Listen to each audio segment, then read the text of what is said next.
2000 और 2012 तक मैंने बहुत कड़क तपस्या की। अभी आप ही बताइए, मुझे लगता है ये सब कुछ हम महाकाल के ऊपर, महाशक्ति, आदि शक्ति के ऊपर। आदि शक्ति बहुत चंट है, वो कब क्या करेगी किसी को कुछ नहीं समझता। कल मैं ना बोल रही थी महामंडलेश्वर के लिए, मैंने कहा नहीं नहीं, मुझे किसी चीज के लिए बनना नहीं है। आज उसने मेरे बुद्धि को ही घुमा दिया, कंप्लीटली 360 डिग्री हो गया। अब मैं क्या करूं? 23 साल की तपस्या को समझा और जगत गुरु महेंद्र नंद तिवारी ने मेरी परीक्षा ली 2-3 दिन से कि मुझे कितना ज्ञान तप और ब्रह्म विद्या के बारे में क्या जानकारी थी, ये मुझे नहीं मालूम था। ये 3 दिन से मेरी तपस्या जो 23 साल की थी उसका इम्तिहान चल रहा था और मैं उसमें पूरी तरह उत्तीर्ण हो गई। मुझे कल से ही महामंडलेश्वर बनने का न्योता मिला था और मैं काफी चीज,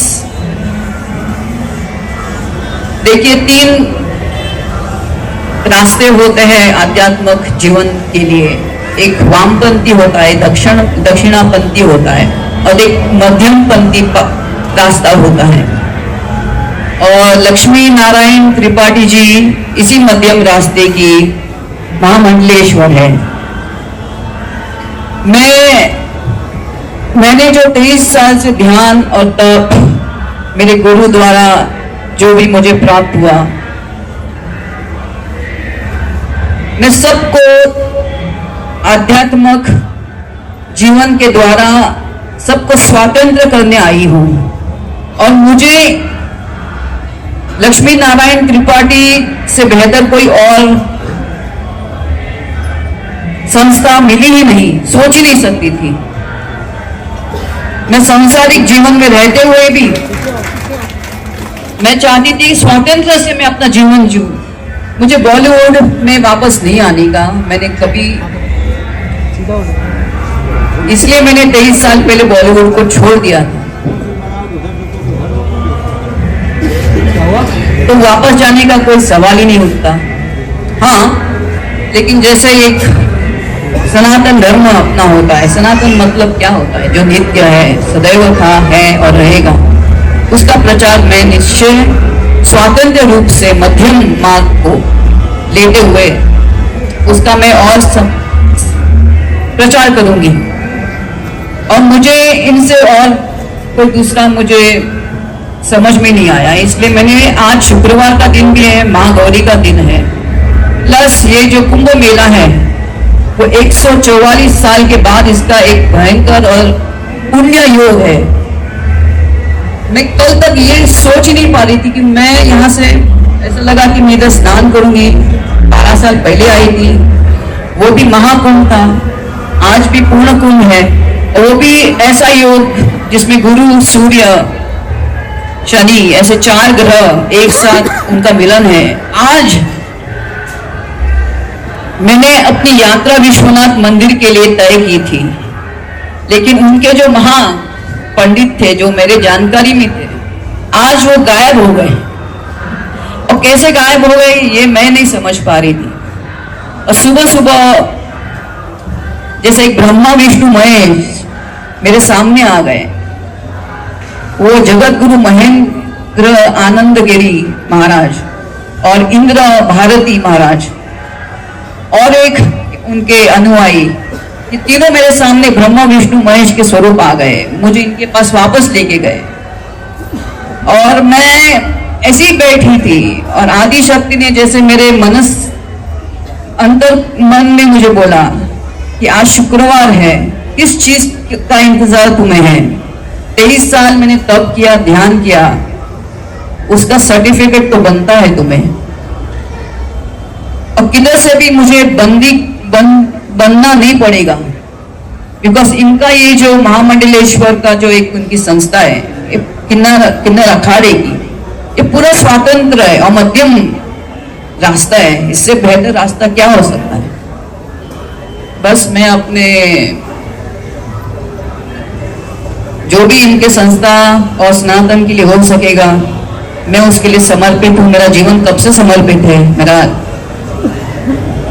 मेरी जीवन शैली काफी साल से इसलिए समर्पित है, लेकिन अभी मैं ज्यादा मानव कल्याण के लिए मैं भ्रमण करूंगी, और जो भी मेरा धन होगा, जो भी जिस जहां से मैं कमाई करूंगी, वो सब इनके चरणों में मैं समर्पित करूंगी, इनके संस्थान के लिए।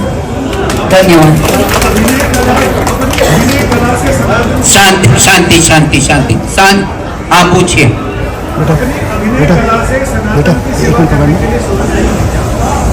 गीता करके आपकी मूलधारा चक्र पे आपकी जो स्पाइन होती है उसके ऊपर वो कॉइल रहती है कड़क तपस्या से, लेकिन उसके लिए भूम ऐसा होना चाहिए। जिस दिन ऐसा भूम हो गया तो एक दिन ऐसा था कि मैं ध्यान में बैठती थी, मुझे मालूम नहीं कितने घंटे बैठती थी, कभी कभी 5 घंटा 6 घंटा।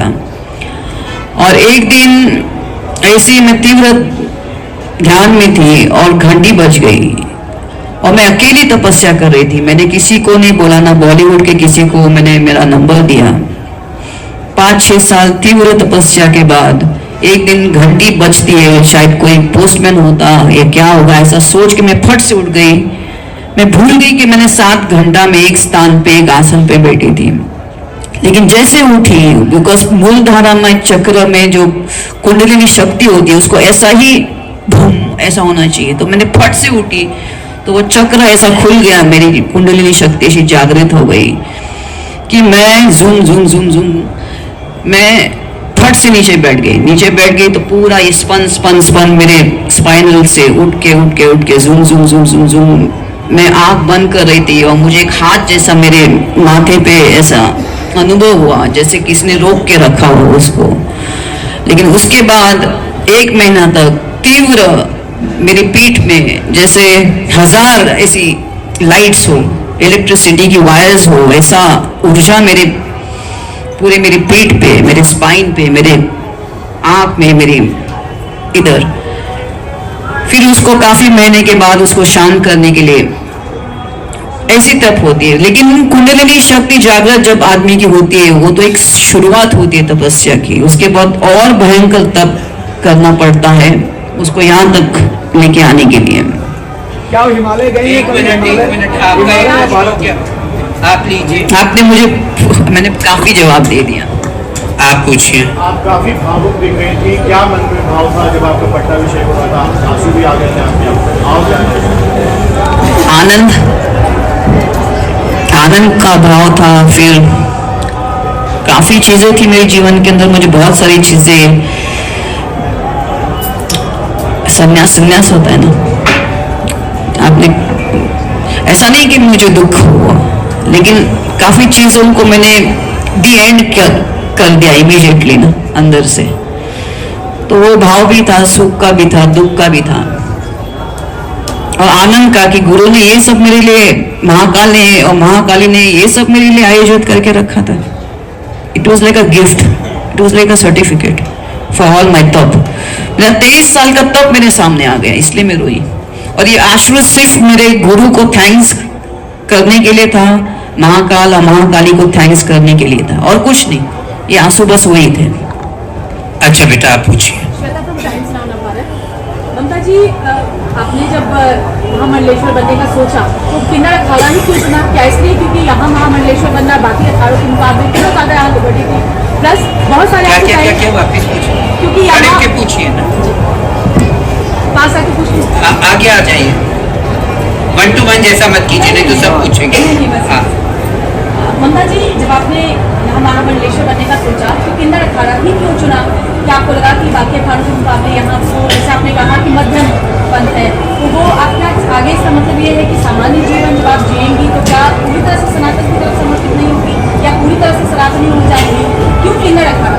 देखिए, किन्नर अखाड़ा भी पूरा संन्यास परंपरा को पालन करता है, और जो भी महामंडलेश्वर बनेगा वो पूरा मध्यम, मतलब हम श्रृंगार भी करते। देखिए, हम सन्यासी हैं पर हम श्रृंगार अपने प्रभु के लिए करते हैं। ये तो मेरा विचारधारा है, वो भी बोलेंगी, है ना। किन्नर अखाड़ा, और किन्नर अखाड़े में अपने, मैं कहती हूँ, और हमारे अखाड़े के सभी महामंडलेश्वर का विचारधारा है कि हम सबको साथ ले चले, किसी को दबाए नहीं, किसी को हिकारत भरी नजरों से ना देखे, सबको साथ में लेके चले।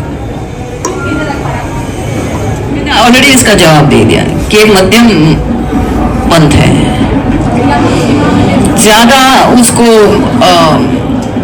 अभी मैं क्या बोला आपको, देखो अंदर से तो मैं सन्यासी हुई, मैंने सब कुछ तो त्याग दिया और क्या कर सकती हूँ, लेकिन थोड़ा सा एक रहने के लिए जीवन में थोड़ा आपको प्रकृति में होना पड़ेगा, वरना कुछ रहता नहीं रहने के लिए जीवन में। क्या रहेगा, कोई रस ही नहीं मेरे जीवन के अंदर सिवाय ध्यान भक्ति और इसकी। और थोड़ा सा मैं अपने आप को पहन लेती हूँ कपड़े, कभी मुझे लगता है मुझे पहनना चाहिए तो मैं क्यों उसको, हाँ कोई बंदगी नहीं है। किन्नर अखाड़े में ठीक, हेलो, किन्नर अखाड़े में वहां से शुरू कीजिए और वहां खत्म कीजिए।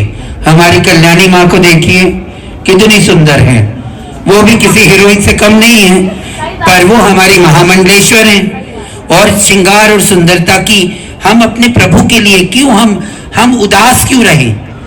हम प्रसन्न रह के अपने आप को प्रसन्न चित्त रख के अपने प्रभु का गुणगान करें।